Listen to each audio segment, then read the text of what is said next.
What's up, guys, and welcome back to the channel today. Oh my goodness. First of all, what is this? What is this? It's in the garage. The ATV isn't in pieces. That's right, guys, the ATV is back together. Now, I know I didn't show you any of that process. I probably should have, though. That was absolutely ridiculous. So if you remember from the rock light video, Lily and Cody were over here working on it with me. I was working on it. I had Ben's brother over here working on it with me. We were all trying to figure out what on earth was going on. So if you didn't know first, and excuse me while I don't have the external mic on here because I lost the charger to my other camera and I got my big camera out. But pretty much fuel would just consistently leak out of the bowl over the overflow and out onto the floor and the ground, and the garage just reeked of gas. So obviously the needle or something inside the carb was sticking, so I was like, all right, I'm gonna rebuild the carb. Don't mind this, I just left it out. So I went in there, rebuilt the carb, and when I rebuilt the carb, the seal that came with the carb kit was just completely the wrong size. So that was just awful. That was horrible. Here's the overflow, by the way. No fuel coming out, which is awesome. But yeah, so I rebuilt the carb and fuel would just come out of the bowl here at the bottom. So I was like, that's great. In that process, I realized the petcock for the vacuum system, which as you can see, it's capped off here. The vacuum system on this quad just completely, it just went bad. The vacuum system on the stock petcock, when it's on, it is supposed to only suck fuel when it's running. That was not the case. It would consistently just dump fuel. Not good. So bypass the vacuum system, put a standard petcock on here. When we put the standard petcock on here, there's metal nuts in a plastic tank.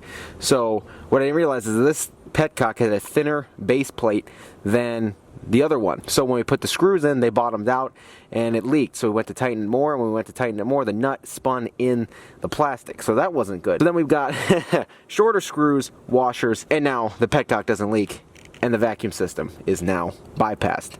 On top of that, this is my third carburetor in here. First one was junk. That was one that came on the bike. The second one I ordered from Amazon idled at like 4,000 RPMs. Now, I ordered one off of eBay, which said it came off a 2003 Kawasaki. When we got it, it matched identical to the Amazon one. So I'm guessing somebody had an Amazon one on there and they put it off the bike and took it off. But I was like, you know what? It probably ran, so I'm gonna go with it. So I put it on there and the bike ran. It ran like a champ. It did awesome. And that's what sucked, because I got it out and I was ripping it down the street here, wide open throttle. So I was like, fuck. Went in there, took the carb apart again and put a 165 jet in there on the main jet there. Wide open throttle, runs like a champ. 4 minutes of explaining all the work I did over like a week on this bike. I just got so frustrated that I was like, okay, me filming it, taking in, off, in, off, in, off, all these people here, it would just be insane. So, long story short, replaced the carb, no longer leaks, bigger jet, bike runs awesome, and bypassed the vacuum system on that petcock. Now, the reason why I bought this bike was to go camping. When are we going camping? Right now. This bike needs to get in the bed of this truck. This truck is lifted 12 inches on 40-inch tires. This bed is literally halfway up my torso. So the only solution I had for that was buy the, oh, we're dark. So the solution I have for that is buying the biggest set of ramps I possibly could. We bought 10-foot folding ATV ramps off of Amazon, and yeah, here they are. Now we gotta hope that I can hook them up and stick them on the truck and it will do just fine, and the ATV will go on there. It says 600 pounds. They're a little flimsy. I already tried the one out. We'll see. But we're gonna set that up now. We gotta get this quad loaded up because we were honestly supposed to leave for camping like an hour ago, so we are way behind.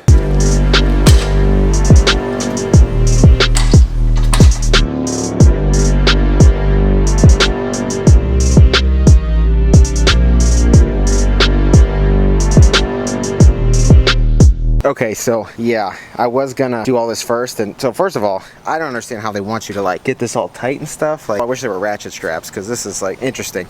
Second of all, I'm gonna square up the quad first.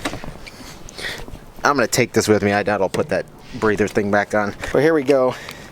No choke. It hasn't been run in a minute. Run, neutral. Oh yeah.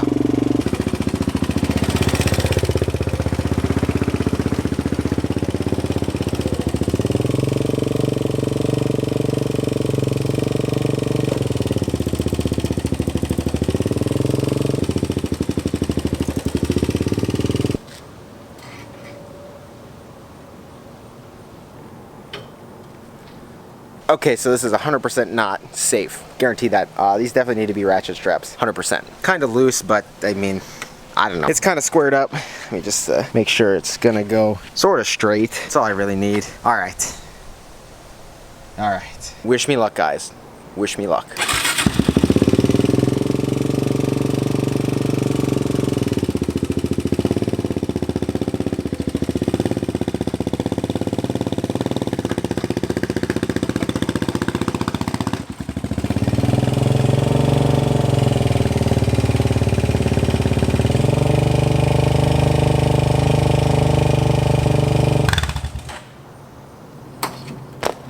I am not gonna lie, that was pretty darn sketchy. Going off. Yeah. Ooh, especially look at this one. I kind of like slid out a little bit. I mean, I guess they stayed pretty straight. Yeah, this one's a little angled on this side. Wow. But I mean, the truck's this tall. Secondly, these ramps curve, so that also helps out. Man, that was something else. I'm probably gonna bring ratchet straps or semi straps next time. Get that, yeah, to get that staying straight. It was fine. It just felt like when I got up there, I don't know if one of the tires or something was gonna like peel off and it would have like fell. That would have been messed up, but we're in there. Whew. Man, that looks so damn funny. Oh my goodness, that's awesome. Oh my goodness, I got a problem. That is funny. That is actually really, really funny. Oh, guys, please hit a thumbs up for how ridiculous this is. Please just give the video a thumbs up. That's funny. All right, and a nightmare later. This bed is completely just full. The truck cab is full. The bed is almost full. I still got. I got to rearrange that thing. We've got so much stuff. We also have more coolers going in here. This is going to be absolutely insane. Here I talked about an eco diesel build. Here is our truck. It is dropped off and we're going to be ready to work on it as soon as we get back from camping. What we're doing with this is we're upgrading the exhaust. We're upgrading the EGR. We're going to be doing a pedal commander 5-position, I think, or whatever position switch the tunes come for this. As you can see, it's super quiet right now. And now when we're done with it, she's gonna purr. MPG should increase. It's got 87,000 on it. Warranty is up. So this is the build I was talking about, guys. That those are all those parts are for. We're also getting tires put on it. Those ridge grapplers.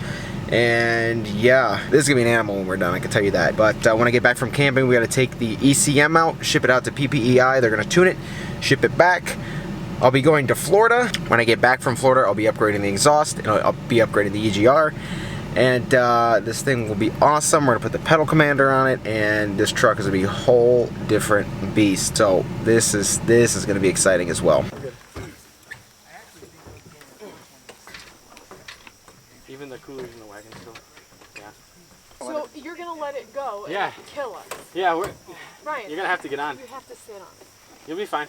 You're gonna have to pull me off. You're good. Are you sure these tires are straight? Yeah. Yeah. Just hold the front brake. Oh my god. Just hold that brake. Yep, you're good. You're good. Still good. Don't be scared. You're Fine. good. Don't turn the wheel. Front wheels are skidding.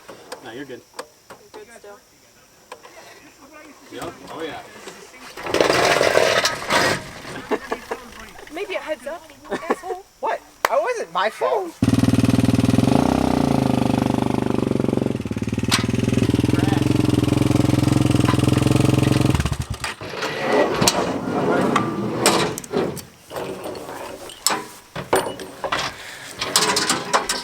Alright guys, obviously made it to Florida, however, so I was gonna film the ending clip to that video at home, but for some reason I didn't, and I actually have 2 other videos filmed, so the next 2 videos will also probably end in a similar spot.